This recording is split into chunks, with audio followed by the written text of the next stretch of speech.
Sejak Ahok mulai terjerat masalah penodaan agama terkait kiprah politiknya yang sering dijegal dengan hal-hal bermuatan sara karena ketegasan sikap dan tutur katanya yang sama sekali tidak mau kompromi dengan segala macam bentuk ketidakjujuran,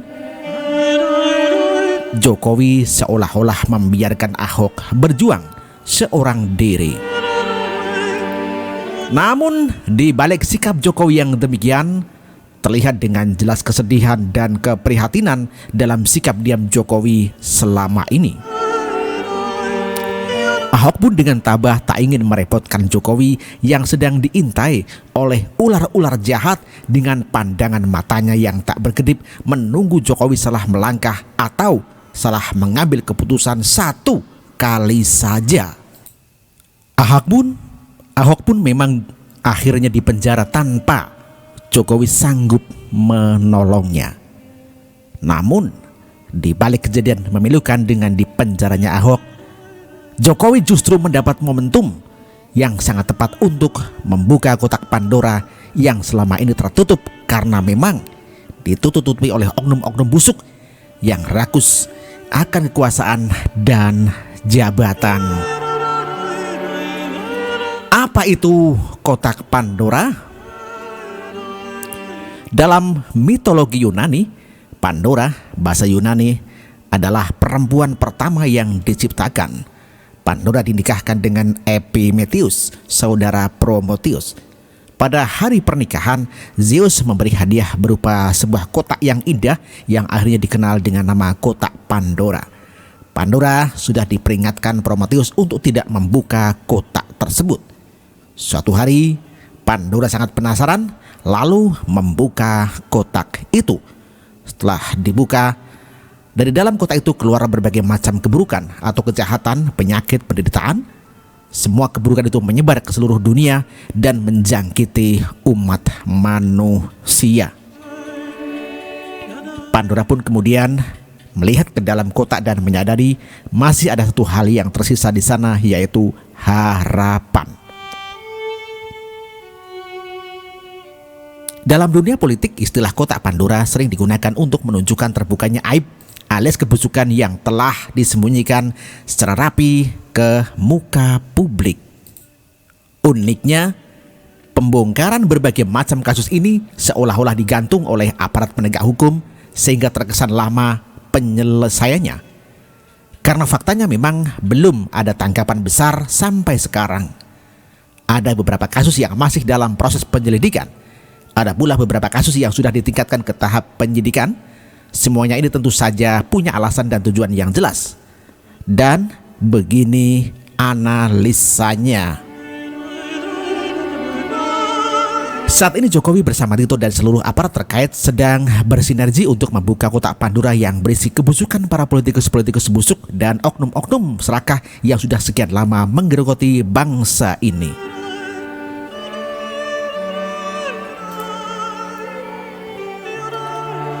Saat kebusukan itu sudah mulai dibongkar dan diungkap ke publik satu persatu, Jokowi memakai sistem perlemahan seperti yang terjadi pada sistem vaksin untuk imunisasi.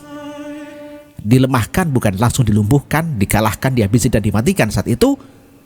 Hal ini sejalan dengan sikap Jokowi yang selama ini memang terlihat kalem dan tenang, seolah-olah mengalah dan kalah. Orang-orang jahat itu lupa apa kata-kata pepatah yang mengatakan bahwa air yang tenang justru menghanyutkan.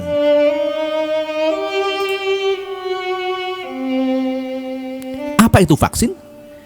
Vaksin adalah virus atau bakteri yang telah dilemahkan. Saat vaksin dimasukkan ke dalam tubuh manusia, tubuh itu akan segera mengenali virus atau bakteri terkait dan akan langsung membuat sistem imun alias membangun kekebalan atau sistem pertahanan antibodi untuk melawan kuman tersebut.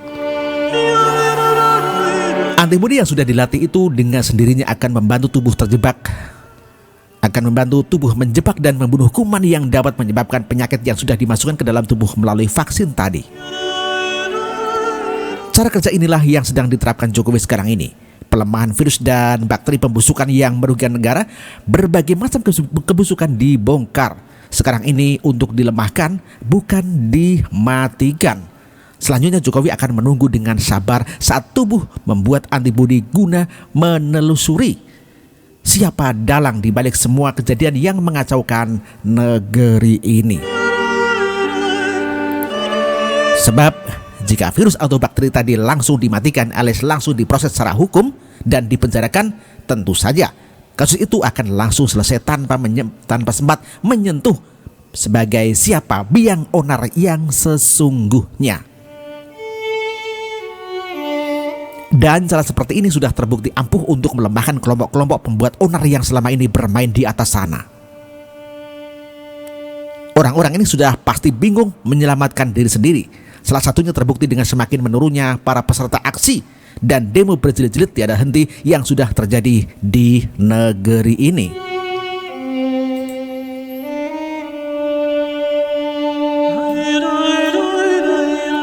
Dari awal yang mengakuinya adalah 7 juta peserta, akhirnya menjadi turun dan terus turun kurang lebih menjadi 150 orang saja. Dan itu pun cuma ngumpul-ngumpul doang di tempat parkiran layaknya tante-tante rompi yang sedang arisan. Padahal awalnya ingin melumpuhkan bandara, katanya Amboy.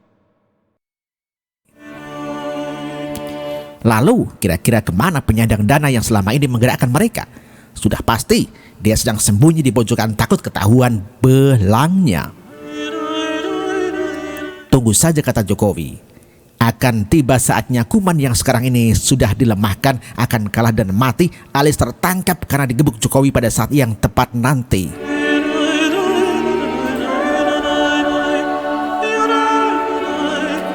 Dan saat yang paling tepat itu adalah saat di mana Pilpres 2019 sudah dekat dilakukan nanti.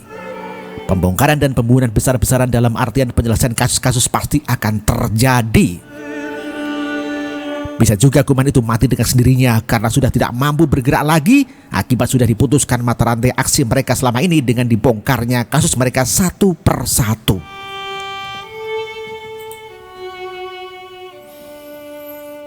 Berikut ini adalah beberapa contoh pihak-pihak yang sudah berhasil dilemahkan dengan dibongkarnya kasus-kasus mereka di depan publik dan sedang dalam proses pemeriksaan secara hukum. Pertama adalah kasus makar yang melibatkan mantan Kepala Staf Kostrad Mayor Jenderal Kiflan Zain, ex-staf ahli Panglima TNI Brigadir Jenderal Aditya Warmantaha dan Ketua Solidaritas Sahabat Sendana Firza Hussein. Seniman sekaligus aktivis politik Ratna Sarumpait, musikus Ahmad Dhani dan politikus Rahmawati Soekarno Putri. 4 tokoh lain yang juga ditangkap adalah Sri Bintang Pamungkas, Rizal Kobar, Jamran, dan Eko. Selanjutnya adalah Rizik Syihab, sang imam besar FPI dengan kasus-kasusnya yang menggunung. Untuk 2 kasus yaitu kasus penodaan Pancasila dan kasus pornografi, dia sudah menjadi tersangka. Itu pun yang bersangkutan masih pakai acara ruwet kucing-kucingan ngumpet ke luar negeri. Jangan dulu pulang ke Indonesia, Beb. Dirimu memang lebih baik ngumpet saja dulu. Nanti 2019 mendekati Pilpres baru silahkan balik ke Indonesia untuk mempertanggungjawabkan segala perbuatanmu.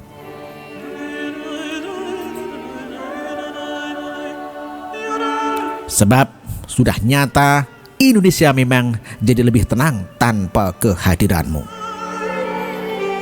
Selanjutnya adalah Amin Rais. Ya, Amin Rais yang namanya disebut oleh Jaksa Komisi Pemberantasan Korupsi (KPK) telah menerima sejumlah uang sehubungan dengan kasus penyalahgunaan wewenang dalam kegiatan pengadaan alat kesehatan guna mengantisipasi kejadian luar biasa atau KLB tahun 2005. Pada Pusat Penanggulangan Masalah Kesehatan PPMK, Departemen Kesehatan yang menjerat mantan Menteri Kesehatan Siti Fadila Supari. Selanjutnya adalah Rahmadi Saptogiri, Auditor Utama Keuangan Negara 3 BPK RI sekaligus Ketua Dewan Pengurus Korps Pegawai Negara Republik Indonesia atau Korpri. BPK periode 2016-2021 juga auditor BPK dan staf BPK yang terkena operasi tangkap tangan atau OTT oleh KPK. Mereka ditangkap karena kedapatan menerima suap terkait pemberian status wajar tanpa pengajuan atau WTP untuk Kementerian Desa. Selanjutnya adalah Fad El Fauz alias Fad Arafik, Ketua DPP Golkar Bidang Pemuda dan Olahraga yang ditangkap dan ditetapkan sebagai tersangka perkara korupsi proyek pengadaan Al-Quran di Kementerian Agama. Fad juga diduga menerima sejumlah uang terkait proyek tersebut. Selanjutnya adalah MH dan M, anggota dan simpatisan FPI yang ditangkap terkait masalah persekusi yang mereka lakukan atas seorang remaja berinisial PMA. Selanjutnya adalah AKBP Susmelawati Rosya, Kapolresta Solok diganti karena dinilai tidak bisa menindak tegas pelaku persekusi yang telah mengintimidasi seorang dokter di RSUD Solok bernama Vira Lovita. Dan yang sedang hangat-hangatnya sekarang adalah dipanggilnya pendiri MNC Group Haritanu Sudibyo untuk menjalani pemeriksaan di Reskrim di Direktorat Tindak Pidana Siber Barreskrim Polri Senin 12 Juni 2017 terkait masalah pesan singkat bernada ancaman kepada Kepala Subdirektorat Penyidik Jaksa Agung Muda Pidana Khusus Yulianto.